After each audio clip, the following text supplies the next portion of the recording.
Hi everyone, welcome to another video. আজ প্রায় দীর্ঘ 1 বছরের ডিপ্রেশন কাটিয়ে আমি আবার ভিডিও বানাতে বসেছি আমার এই মরে যাওয়া ইউটিউব চ্যানেলটাকে বাঁচিয়ে তোলার জন্য।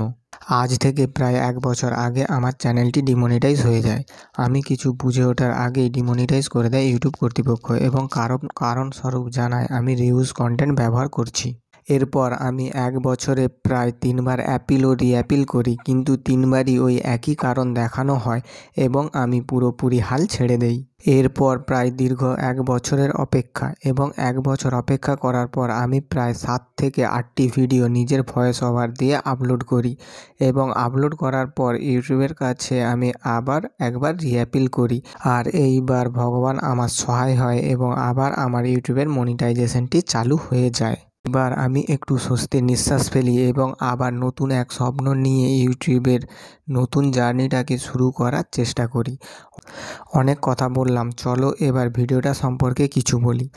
এটা বানানোর জন্য প্রথমে 2 কাপ প্লাস্টার ও 2 কাপ জল নিয়ে ভালো করে মিশিয়ে নিতে হবে এবং ওই মিশ্রণটিকে বেলুনের মতো দিয়ে গোল গোল করে বেলুনটিকে ঘোরাতে হবে যতক্ষণ না পর্যন্ত বেলুনের গায়ে প্লাস্টারটি জমাট বেঁধে যাচ্ছে। এরপর প্রায় 1 ঘন্টা বেলুনটিকে একটি সমতল জায়গায় রেখে দিতে হবে। এর প্রায় 1 ঘন্টা পর ব্লেডের সাহায্যে ওই স্ট্রাকচারটিকে আলাদা করে নিতে হবে বেলুন থেকে এবং উপরের অংশটিকে গোল করে কেটে নিতে হবে।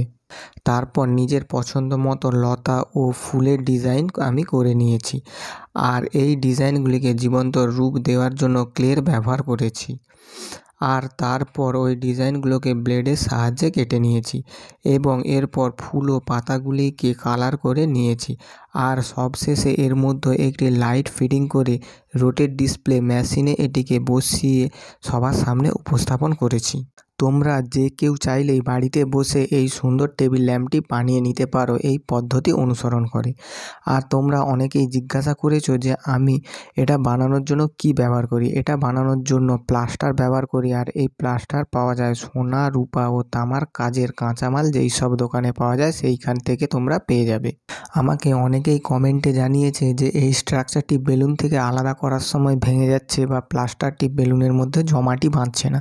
তো আমি বলে রাখি, যখন আমি প্রথম এটা চেষ্টা করতাম তখন আমার সাথেও ঠিক এই ঘটনাই ঘটতো, কিন্তু দীর্ঘ 10-12 বার চেষ্টা করার পর হঠাৎ করে একবার আমি এটাকে বানিয়ে ফেলি। আর তারপর অনেকবার চেষ্টা করেছি এবং আস্তে আস্তে জিনিসটা আমার হাতের মতো হয়ে গিয়েছে এবং এখন আমি একবারের চেষ্টাতেই বানাতে পারি। তো তোমরা চাইলে কয়েকবার চেষ্টা করো, প্রথম এটা নষ্ট হবে কিন্তু তারপর গিয়ে ঠিক একটা রূপ নেবেই। আর হ্যাঁ, ভিডিওটি কেমন হয়েছে তোমরা কমেন্টে জানিও প্লিজ। সো দেখা হচ্ছে পরের ভিডিওতে। Tata, bye bye.